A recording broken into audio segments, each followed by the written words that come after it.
தமிழகத்தின் வேலூர் மாவட்டத்திலிருந்து 2019ஆம் ஆண்டு பிரிக்கப்பட்டு 1832 சதுர கிலோமீட்டர் பரப்பளவில் சுமார் 13 லட்சம் பேர் மக்கள் தொகையுடன் வானுயர்ந்து நிற்கும் மாவட்ட ஆட்சியர் அலுவலகம், காவல் கண்காணிப்பாளர் அலுவலகம் உட்பட புதிய கட்டிடங்களுடன் பரபரப்பாக காணப்படும் திருப்பத்தூர் மாவட்டம் பழமையும் தொன்மையும் வாய்ந்த பல வரலாற்று அடையாளங்களை உள்ளடக்கியதாக திகழ்ந்து வருகின்றது.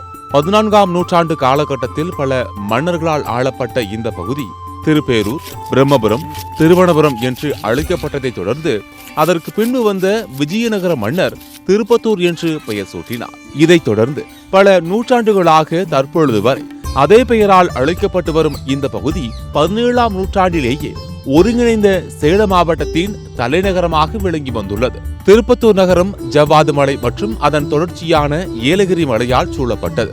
ஜவ்வாது மலை இயற்கை எழில் கொஞ்சும் அருவிகள், நீரோடைகள், காடுகள் என்று காண்போரை மெய்சிலிர்க்க வைக்கும் மலையாகும். இந்த ஜவ்வாது மலையில் செய்யாறு, ஆரணியாறு, கமண்டல நாகுநதி ஆறு உட்பட பல நதிகள் உற்பத்தியாகின்றன. இந்த மலையில் மிகச்சிறந்த சந்தன மரங்கள் உற்பத்தியாகும் பூமியாக திகழ்ந்து வந்தது.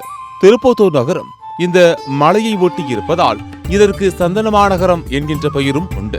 இத்தகைய நிலவியல் அமைப்புகளோடு திகழும் திருப்பத்தூர் மாவட்டம் பழங்கற்காலம் தொடங்கி பெருங்கற்காலம், புதிய கற்காலம், பல்லவர்கள், சோழர்கள், கங்கர்கள், நாயக்கர்கள் காலத்தில் எண்ணற்ற தடயங்களை தன்னகத்தே கொண்டுள்ளதாக அமைந்துள்ளது. திருப்பத்தூர் பகுதியில் இயங்கி வரும் தூய நெஞ்ச கல்லூரியில் தமிழ் உதவி பேராசிரியராக பணியாற்றி வருபவர் பிரபு.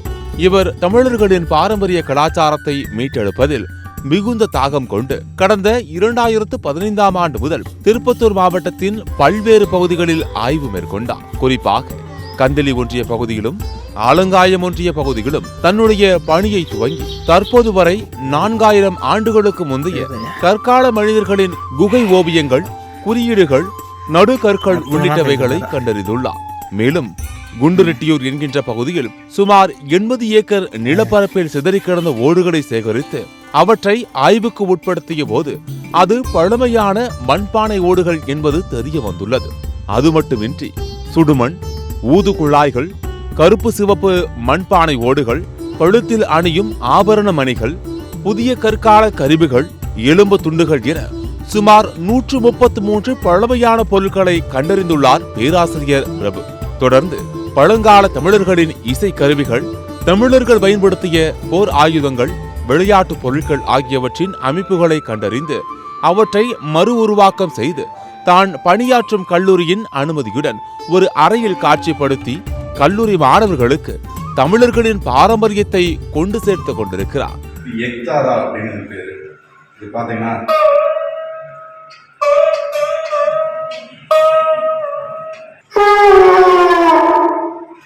அந்த மாதிரி மாடு வந்து கத்துற மாதிரியே சவுண்ட் வரும். இல்ல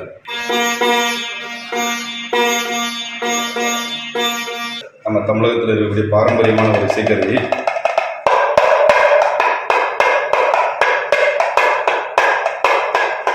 சிறுபறை என்று பெயர். தமிழ் உதவி பேராசிரியர் பிரபு இது குறித்து கூறும்போது, தமிழர்களின் பாரம்பரியத்தை மீட்டெடுப்பதில் இதுவரை 133 பொருட்களை கண்டறிந்துள்ளேன்.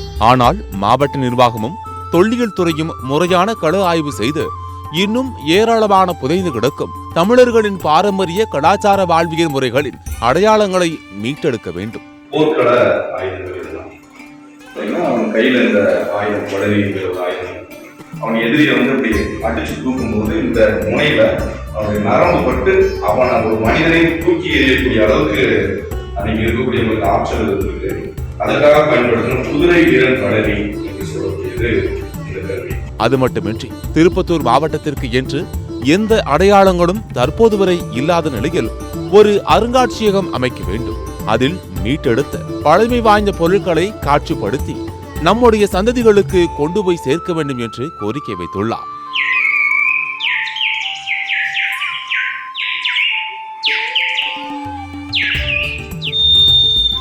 கிட்டத்தட்ட 133 புதிய தொல்லியல் அடையாளங்களை மீட்டெடுத்து ஆவணப்படுத்தி இருக்கிறேன். அதில் குறிப்பாக திருப்பத்தூர் மாவட்டம் கந்திலி மற்றும் ஆலங்காயம் அருகே இருக்கக்கூடிய குண்டுரெட்டியூர் ஆகிய 2 இடங்கள் சங்ககால மக்களுடைய வாழ்வியல் எச்சங்களை கொண்டிருக்கக்கூடிய ஒரு இடங்களாக நான் அறிமுகப்படுத்தி இருக்கிறேன்.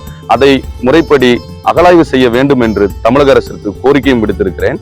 அதன் அடிப்படையில் தமிழக அரசின் தொல்லியல் துறை அதிகாரிகள் கடந்த டிசம்பர் மாதம் குண்டுரெட்டியூர் என்கிற பகுதியில் மேற்பரப்பு கலாய்வினை மேற்கொண்டார்கள்.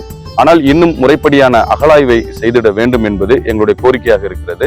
இந்த திருப்பத்தூர் மாவட்டத்தில் ஏறத்தாழ 4000 ஆண்டுகளுக்கு முந்தைய புதிய கற்கால மக்கள் தீட்டிய பாறை ஓவியத்தில் தொடங்கி புதிய கற்கால கற்கருவிகள், எண்ணற்ற நடுகற்கள், கல்வெட்டுக்கள், ஓலைச்சுவடி, செப்பு பட்டயம் முதற்கொண்டு எண்ணற்ற தொல்லியல் அடையாளங்கள் விரவி கிடக்கின்றன. அவற்றையெல்லாம் நாங்கள் ஆய்வு செய்து முறைப்படுத்தி ஊடகங்களில் வெளியிட்டு வருகிறோம், நூல்களாக எழுதி வருகிறோம், ஆய்வு கட்டுரைகளாக எழுதி வருகிறோம். இருந்த போதிலும் தமிழக அரசும் மாவட்ட நிர்வாகமும் இன்னும் கூடுதல் கவனம் செலுத்தி இந்த மாவட்டத்தில் ஓர் அருங்காட்சியகம் அமைத்து இந்த மாவட்டத்தின் பல்வேறு இடங்களில் பரவி கிடக்கக்கூடிய நடுகற்கள், கல்வெட்டுகள் ஆகியவற்றை மீட்டெடுத்து பொதுமக்களுக்கும் மாணவர்களுக்கும் பயன்படும் வகையில் அவற்றை காட்சிப்படுத்த வேண்டும் என்று தொடர்ந்து நாங்கள் கோரிக்கை விடுக்கிறோம். தமிழர்களின் பாரம்பரிய வாழ்வியலை மீட்டெடுக்கும் பணியில் தனி ஒரு ஆளாக தமிழ் பேராசிரியர் பிரபு ஈடுபட்டு வருகின்றார். பேராசிரியரின் பணிக்கு தொல்லியல் துறையும் மாவட்ட நிர்வாகமும் செவிசாய்த்து வருங்கால சந்ததியர்களுக்கு உதவ வேண்டும் என்பது திருப்பத்தூர் மக்கள் மற்றும் வரலாற்று ஆய்வாளர்களின் ஏகோபித்த கருத்தாக உள்ளது.